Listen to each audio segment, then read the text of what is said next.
अपने बयानों को लेकर हमेशा सुर्खियों में रहने वाले दर्जा प्राप्त राज्य मंत्री ठाकुर रघुराज सिंह के द्वारा एक बार फिर विवादित बयान दिया गया है। उनके द्वारा राज्यसभा सांसद पर गंभीर बयान देते हुए उन्हें मुगलों की नाजायज औलाद बताया है। इसके साथ ही उनको देशद्रोही बताते हुए उन पर देशद्रोह का मुकदमा दर्ज करने की मांग की गई। रघुराज मंत्री द्वारा लगातार हर रोज विवादित बयान दिए जाते हैं। बता दें कि अलीगढ़ में मंत्री ठाकुर रघुराज सिंह द्वारा राज्यसभा में मेवाड़ के महान योद्धा और सूरवीर राजा राणा सांगा को गद्दार कहने पर सपा के सांसद रामजी लाल सुमन को लेकर विवादित बयान दिया है। उन्होंने कहा कि रामजी लाल सुमन मुगलों की नाजायज औलाद हैं। ऐसे लोग अपने असली इतिहास से अपरिचित हैं। वे अपने पूर्वजों का सम्मान नहीं करते बल्कि मुगलों को अपना बाप मानते हैं। उन्होंने विवादित बयान देते हुए कहा कि ऐसे लोगों पर देशद्रोह का मुकदमा चलाया जाना चाहिए। मंत्री ठाकुर रघुराज सिंह ने सपा के राष्ट्रीय अध्यक्ष अखिलेश यादव पर भी निशाना साधते हुए कहा कि वह सोने का चम्मच लेकर पैदा हुए। उन्हें भारत की भौगोलिक और ऐतिहासिक वास्तविकताओं के बारे में समझ नहीं है, क्योंकि उन्होंने विदेश से शिक्षा ग्रहण की। उन्होंने दावा किया कि इस बार समाजवादी पार्टी का कोई भी ठाकुर प्रत्याशी जीत नहीं दर्ज कर पाएगा।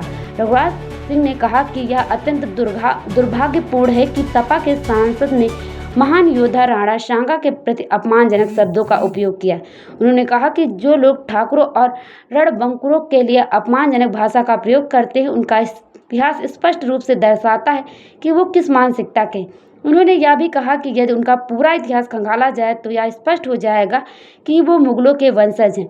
वो अपने ही देश के खिलाफ षड्यंत्र रचते आए हैं। उन्होंने आरोप लगाया कि रामजी लाल सुमन जैसे लोग अपने पूर्वजों को भूलकर मुगलों को अपना बाप मानते हैं। ऐसे लोगों को राष्ट्र विरोधी बताते हुए उन्होंने कहा कि देश के साथ इनकी वफादारी हमेशा ही संदिग्ध रही है।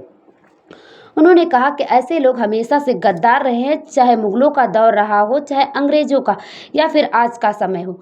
उन्होंने जोर देकर कहा कि ऐसे लोगों पर कड़ी कार्यवाही होनी चाहिए और उन पर देशद्रोह का मुकदमा किया जाना चाहिए। मंत्री रघुराज सिंह ने भारत के गौरवशाली राजपूत इतिहास का उल्लेख करते हुए कहा कि राजपूतों ने अपने रक्त और परिश्रम से इस देश को सुरक्षित रखा।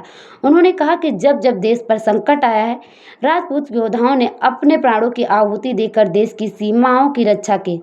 उन्होंने कहा कि राणा सांगा जैसे योद्धाओं ने 80 से अधिक घाव खाने के बावजूद रणभूमि नहीं छोड़ी, बल्कि अपने अंतिम क्षणों तक वीरता से लड़ते रहे। लिया आपने, मैं तो साफ शब्दों में कह रहा हूँ, जो अपने आप को राज्यसभा सदस्य भी कहते हैं, श्रीमान सुमन जी, इस बात को कह रामजी लाल सुमन जी अपने आप को कह रहे हैं, इनको शर्म हया बिल्कुल रही नहीं। सर, उनके बयान का कहीं ना कहीं अखिलेश जी भी समर्थन कर रहे हैं। अखिलेश जी के पिताजी वास्तविक नेता थे। अखिलेश जो है सोने की चम्मच लेके पैदा हुए हैं। उनको भौगोलिक कोई ज्ञान नहीं, वो विदेश में पढ़े हैं, इसलिए उन्हें हिंदुस्तान की धरती का कोई ज्ञान नहीं। राजा महाराजाओं ने लड़ाई लड़के, राजपूतों ने लड़ाई लड़के ये देश बचाया। आज हमारी जो संस्कृति बची हुई है केवल उनके कारण, हमारे रणबांकुरों के कारण। राणा सांगा के 80 घाव लगे थे, अखिलेश के एक घाव लग जाएगा तो सैया पे पड़ जाएंगे। 80 घाव के बाद भी लड़ाई लड़ते रहे देश के और राष्ट्र के हित में। तो इसलिए इनको शर्म आनी चाहिए। और इस बार लोकसभा में इनको जो वो ताकत मिल गई तो इनके दिमाग खराब हो गए। अब के ठाकुर इनको बता देंगे कि इनका एक भी ठाकुर नहीं जीतेगा। भारी बहुमत से 2027 में भारतीय जनता पार्टी की सरकार बनेगी। अखिलेश के लोगों की जमानत जब्त हो जाएगी। जिस तरीके से बयानबाजी होते रहते हैं, हाल ही में जो बयान आया है, इसे किस नजर से देखते हैं? क्या वाकई जिस तरीके से उन्होंने तुमको गद्दार कहा तो क्या गद्दार थे या क्या रहेंगे? ये नपुंसक लोग हैं जो कि ये ऐसी भाषाओं का उपयोग करते रहते हैं।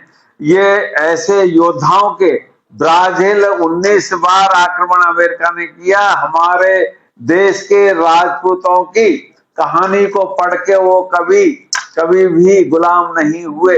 तो हमारे देश की राजपूतों का इतिहास को पढ़ के कई देश ऐसे हैं जो गुलाम नहीं हुए, लेकिन हमारे ही लोगों ने हमको गुलाम करवाया।